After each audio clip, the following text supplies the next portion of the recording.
Good morning. Welcome to Just for Today, a time of eclectic reading, sharing of perspectives, meditation, and prayer. I'm Reverend Rafe Ellis, Senior Minister and Spiritual Leader of the newly joined together communities, Centers for Spiritual Living Communities of Columbia and Greater Baltimore. Today is April 3rd. And what called to me this morning was this lovely book written by my friend and one of my mentors, Reverend Dr. Georgia Prescott. And here's what I opened to.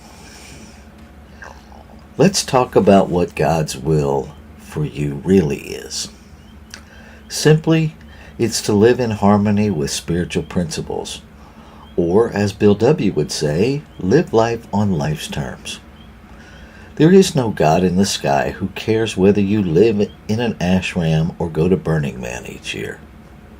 There is no God in the sky who cares whether you are rich or poor, black or white, or gay or straight, or evangelical Christian or Muslim. God doesn't have a will or a plan for Jane or Tyrell or Rogelio to be architects, and Sam or Julia or Marie to be stay-at-home parents.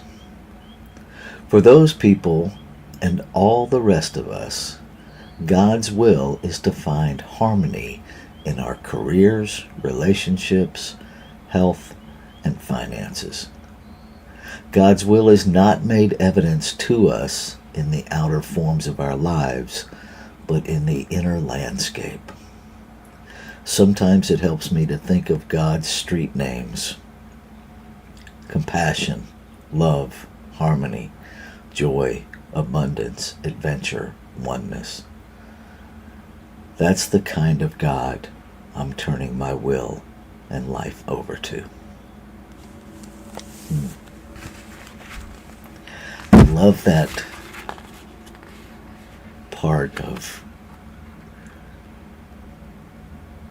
God's will is found on the inner landscape, and that it's for us to live in harmony in our careers, relationships, health, and finances. It's that place that I've come to understand that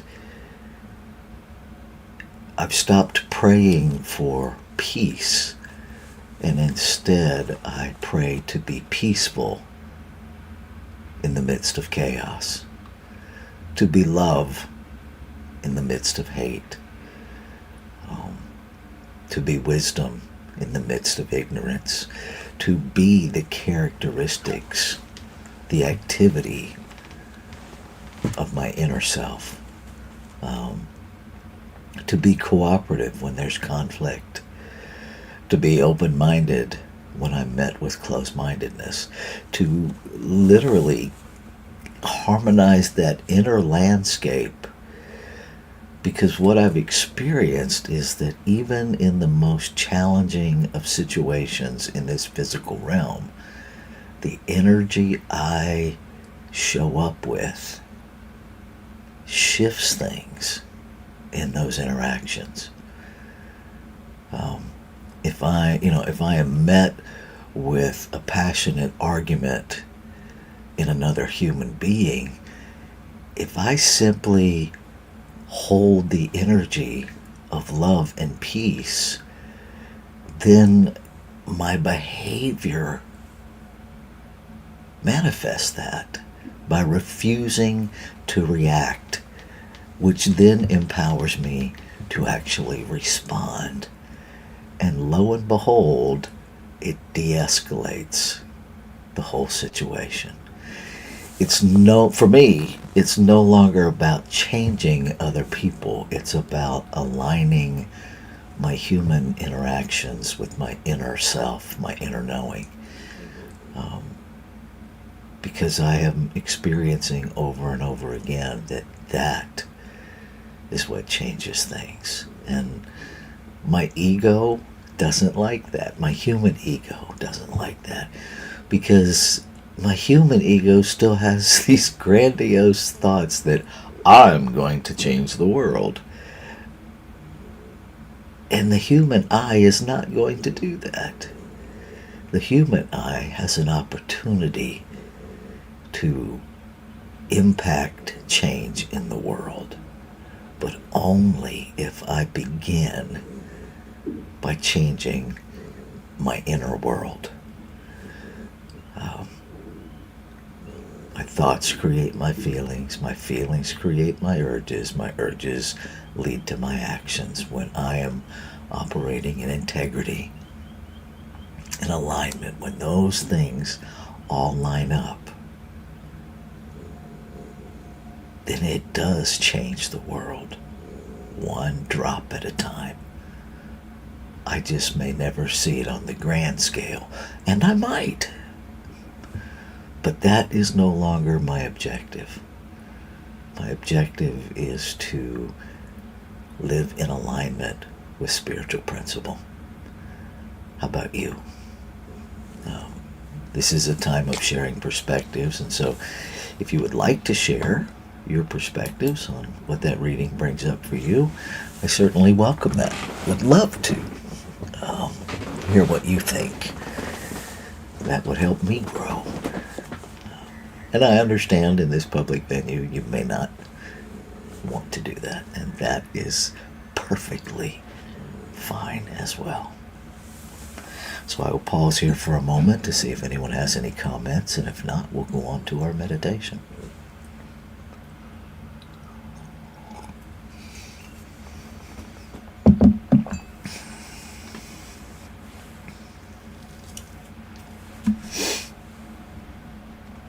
Okay, I'm not seeing anything. Excuse me. Okay, so this is our 5-minute meditation time.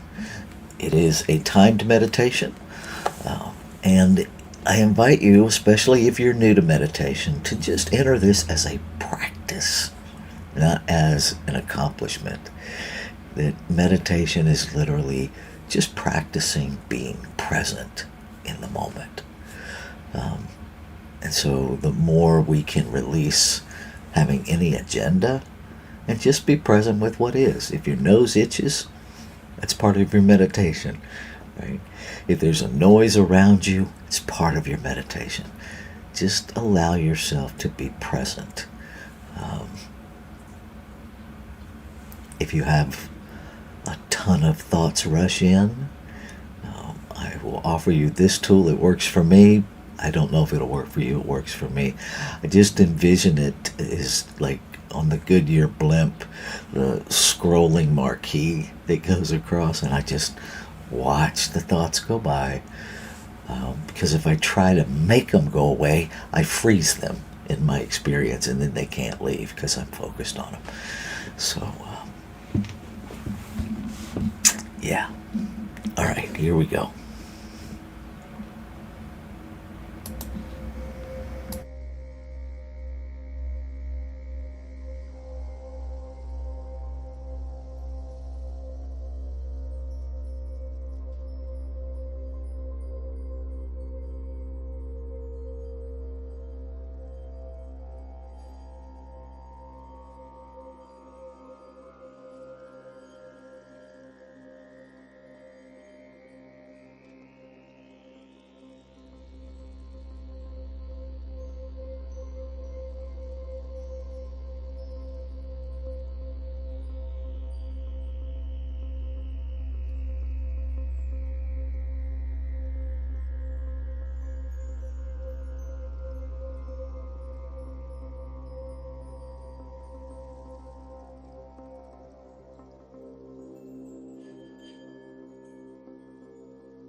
In this moment, I recognize, I recognize, I choose to know again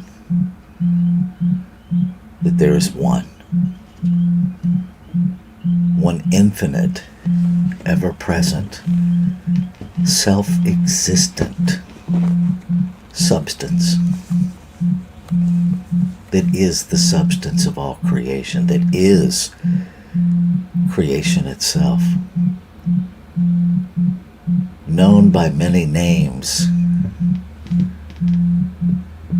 It is actually nameless because no name can fully, accurately encompass and communicate all that it is. And in the limitation of language, I know it as God, as love, as life, as peace, as power, as presence, as great spirit, as Buddha, as Allah. Many, many names. Nature. And so I recognize in this moment that it is beyond language, that it is unlimited and unlimitable, that beyond being diverse, it is diversity, that beyond being omnipresent, it is omnipresence, beyond omnipotent, it is omniscience, omnipotence, omniscience. It is beyond loving, it is love. It is all things, all life. And so it must be this life I'm living. A desire of creation to express as this life I am living. And so the life I am living is the life of creation expressing. And what is true of me must be true of all. So every diverse, individualized, glorious expression of creation is made from it, is made by it, to be it, to express it. So I claim and affirm that all expressions are awakening to that reality, to that inner self.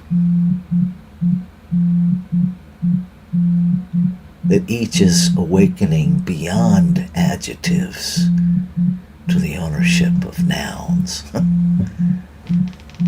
That beyond loving, I am love expressed. Beyond peaceful, I am peace expressed. I claim and affirm that in the truth of my being, the substance of which I am made, there is no circumstance, no situation, no event that is a separate power or greater than the truth of being of which I am made. So there is no situation so tumultuous that the peace that I am is disabled. So I claim and affirm that in every situation I am peaceful. No level of hateful behavior that is greater than the love that I am. So I am love, present, active, expressing in every situation. I claim and affirm that infinite intelligence as me knows exactly how to respond, and so I refuse to react so that I am available to respond. And I am grateful. I'm grateful for this sense of peace that is filling my being in this moment. I'm grateful for the confidence that love is living as me brings. I'm grateful for the activity of law that instantly responds yes. That knows nothing of what it creates, expresses. It simply knows to express. No filtering, no altering, simply making it so.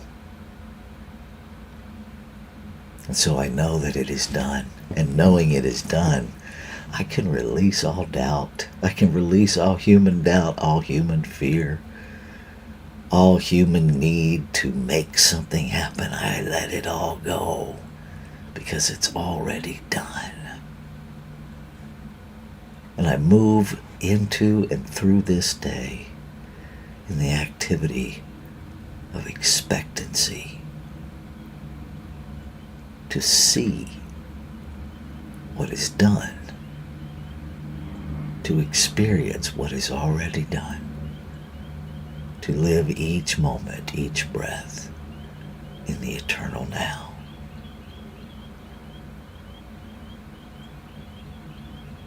Ashe. Shalom. Aho. Amen. Amen. And so it is. Namaste.